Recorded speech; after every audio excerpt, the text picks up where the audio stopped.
So, Unabomber here. I wanted to make a video about these pads. I've been a fan of Clark pads. They're the ones that I started with. They're kind of like the gold standard, at least is how I see them. They seem to be kind of the gold standard.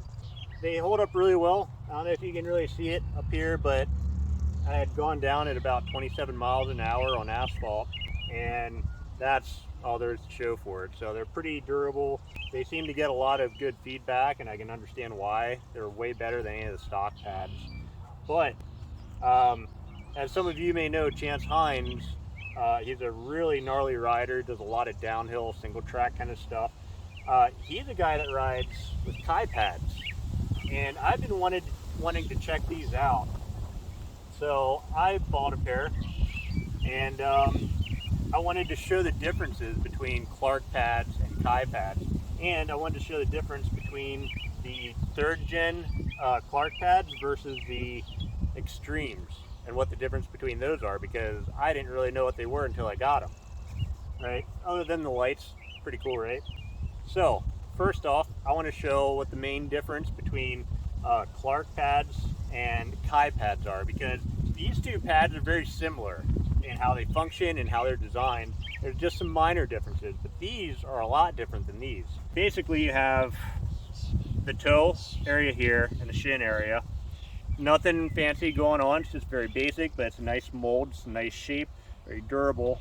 And then the heel, same thing. You just have this kind of taper here, and then this is for the calf area, and you just fit it on there however fits best for your foot and whatever footwear you're wearing. And that's it. You just set it, and you want to have it far enough apart so that your foot, when you're riding, can pivot forward and back for accelerating and braking, right? So these are always going to be a little bit spaced out, and you're going to have wiggle room going on. Now, these Xtremes are the same way. In fact, I'll show you. So when I put my foot on here, my toe's pretty well hooked in there, right? And my heel's pretty nice in there. But there's all this space here, right? So to accelerate on these pads, you have to really lean into them. And the same thing with braking, you're leaning back. So you have all this room here for your leg movement, which is good. You need the leg movement so you can accelerate, and also for turning, you know, because your outside leg is going to kind of push out more than your inside leg. So it's good to have this room and this movement. You got to have this movement, or the pads aren't going to work right. You're just going to be like on stilts, you know. So what makes Kai pads different? Well, let's look at these side by side, right? So kind of a similar thing. You have the shin area up here, you have the toe area down here, and this is just one solid piece, but this actually is cut. I don't know how well you can see that, but this is cut so that it can tilt forward and tilt back. And the reason for that is so that you can have this snug against your shin, and you can lean into it, and it's always going to be a tight fit, but you'll have that give. And especially if you're riding any kind of off-road stuff, you're hitting bumps on the road, if you're ever worried about over torquing your wheel and cutting out, this is going to help save that.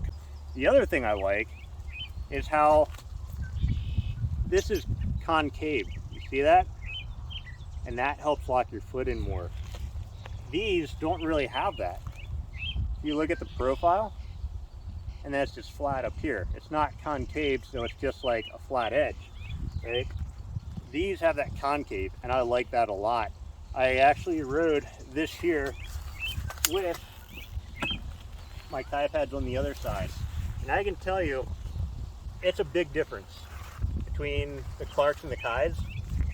And don't get me wrong, I love the Clark pads. They are great pads, but for the kind of stuff I want to do, I like really pushing this thing and trying to find the limits. These pads are just awesome. You see how these flex? So you can get your foot locked in there.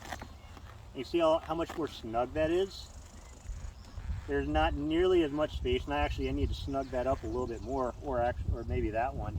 But see when I lean into it, how that flexes, right? Same thing on the back, it flexes back.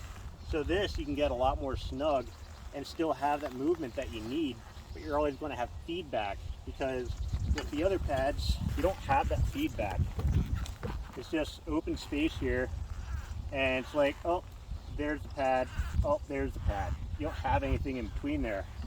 So with these Kai pads, you have that feedback. And again, you have that concave shape that helps lock your foot in. Now, I want to show the difference between these two because they are a bit different. So side by side here, you can see the difference in these two, how much more the Xtreme stick up than these do. And that's nice because when you're doing more aggressive riding and your foot's moving around more, this is going to give you more real estate to do those bunny hops and stuff. This works, it's fine, and for a while like this is what we had. But honestly, if you're going to get one of these two, I would recommend getting the Xtremes just because you have a lot more surface area there and you can get a lot more of a better lock-in. And then on the heel pads, you can see even more pronounced of a difference. On the Xtremes, it sticks out way more than on the regular ones. So this is going to give you a better lock-in as well. Now, let's look at the Kai pads and the Xtremes side by side and see what the differences between these are.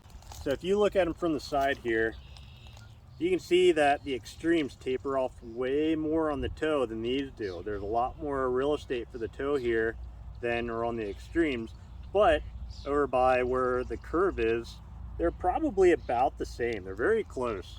So I would say that on your shin, it's going to feel kind of similar as far as how much these come up and these as well.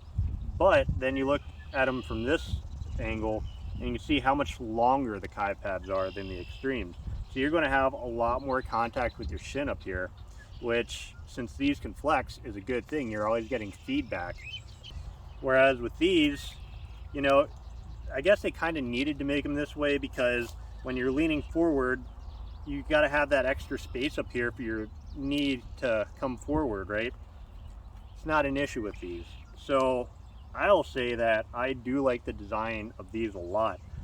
And again, I love the Clark pads. They're really nice pads, but I think as far as the design goes, I'm a fan of the Kai pads a lot. I do like these, and I haven't done a lot of riding. I've just ridden over here from where I lived with the Kai pads on the right side and the Xtremes on the left side.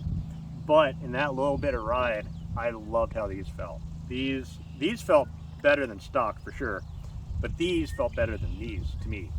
So let's look at the heel pads or calf pads. So you're actually getting a little more real estate on the Xtremes than you are on the Kai pads. But the Kai pads are going to have that constant contact, whereas these, you're going to have to adjust them to have that play, right? So your leg can move. So which one is right for you? Well, it depends on what you're going to be doing. And it also depends on if you want something that's tried and true, like the Clark pads. These have been around for a while now, and these have great reviews. I love them. I think they're great pads. And I have no regrets about buying these. I'm going to be keeping these on my EXN, but I'm going to be getting a Master soon. And the Kai pads are going to be going on. These are a lot newer. These haven't been tried and tested like these have. Now, I will say, I talked to Kai Sherman a bit, and he said that they've done several iterations of this to try and figure out the best way to give the durability down here where this stretches, you know, where this cut is, because in the early version, after enough use, they did start to tear and separate. So these are, I think he said, the third or fourth generation of them. He's done a lot of testing. He's worked with Chance a lot. So these have come a long way, and these are pretty durable now. So I also wanted to show what the easiest way to install these pads is. So this works for any pads. So the first thing you're going to do is have your foot placed where you want it.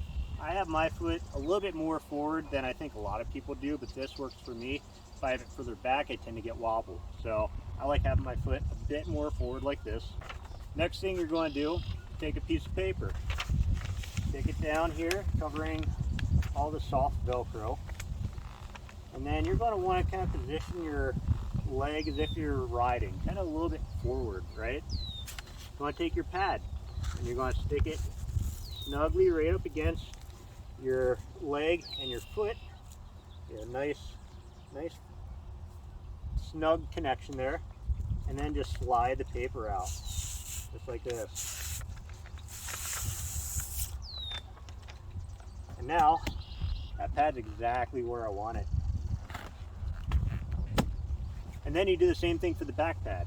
Have your foot situated the same way. Pad goes on the back. I like to have just a little tiny bit of wiggle room so it's not hard to get my foot in and out, but once it's in, it's pretty snug. And then you just slide this out. And now, I'm all set up and ready to ride. So, I hope you guys enjoyed the video. Thanks for watching.